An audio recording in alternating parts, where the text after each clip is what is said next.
Hello everyone. My name is Dar Rath and I'm the pastor at Faith Lutheran Church in Port Elgin, Ontario, Canada. And each week I bring you a story that takes about 5 minutes to watch. And sometimes they're funny, sometimes they give you something to think about. This is an interesting one. It's in a book called Sunset Musings by Bob Johnston. It's called Predicting Success in Marriage. About 4 in 10 Canadian marriages will end in divorce. I expect statistics across Bruce County would be similar, yet every couple who exchanges their vows in front of family and friends naturally wants to be among that other 60% who will find marital success. Every spring, engaged couples spend many hours and much energy preparing for their summer wedding. Typically, less time is devoted to preparing for their marriage, which immediately follows. A wedding is designed to last an hour. A marriage should be designed to last a lifetime, which should be bigger investment of time and effort. Historically, families have turned to resources to help ensure future marital happiness. In Fiddler on the Roof, it was Yunty, the village matchmaker, who energetically went about finding suitable partners for the older daughters of Tevye and Golde. In some cultures, the two families arrange a marriage for a son or a daughter. Modern science has attempted to match couples using personality and psychological profiles. Social media can offer a high-tech dating service, bringing couples together who are seeking either fun or forever. eHarmony uses a psychological-based questionnaire to match individuals looking for long-term commitments.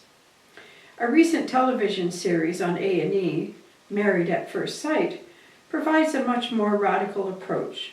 4 experts, a psychologist, sociologist, spiritual advisor, and sexologist, pair up 3 American couples whom they have just matched. The professional prediction is that these hopefuls will experience marital compatibility, even if they never met before their wedding ceremony. When clergy in Bruce County are asked to officiate at a wedding, we almost always require the couples to be involved in some form of marriage preparation. Planning for marriage, not just for the ceremony.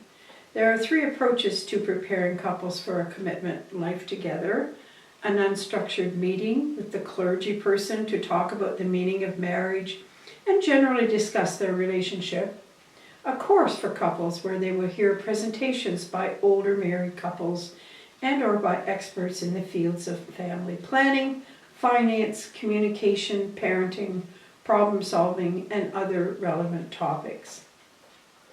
A series of structured meetings which are relationship focused, not just educational or informational. The focus is on a guided dialogue between the couple.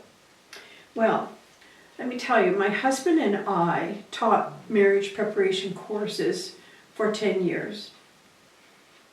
And during that time, we covered all of these topics: family planning, finance, communication, parenting, problem solving, and so forth. And we had couples come. We had 8 couples at each of the courses. And so one couple, when we were talking about finance, they got into a very serious argument.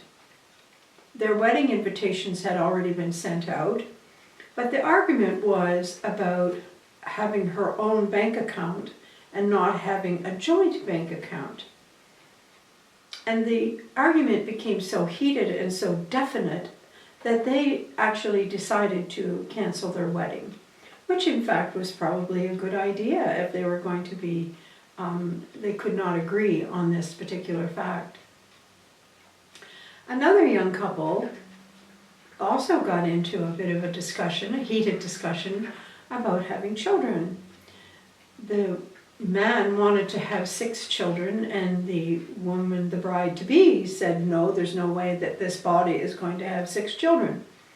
And so what I was astounded at is that they could get to the point where they had put the wedding invitations out and were at these marriage preparation courses, and they hadn't talked about these things. That was always really interesting to me. Another time we had a couple who had not ever met until they arrived at the marriage preparation course. It was an arranged marriage between their parents when they were born. It was an Italian family, and this young couple had not met until the first marriage preparation course. And it was very interesting to watch them as we went along. They got along like a house on fire. They had a great time. And I suppose when you think about it, their culture would be the same, their morals would be the same, and so forth. And we know them, they're still married, and it's many years later. So anyway, I find this whole topic quite fascinating because we were very, very involved in this.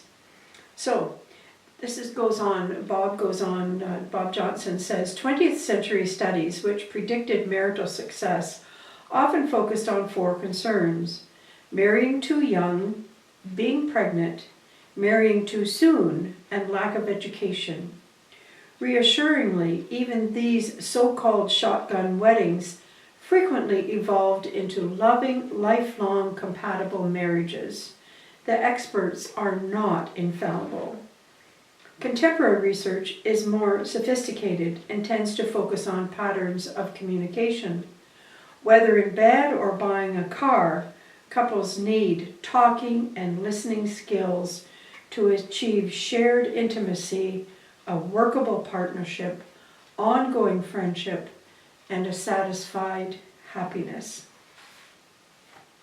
This is wonderful. Thank you, Bob Johnston. And thanks for taking 5, and blessings on your day.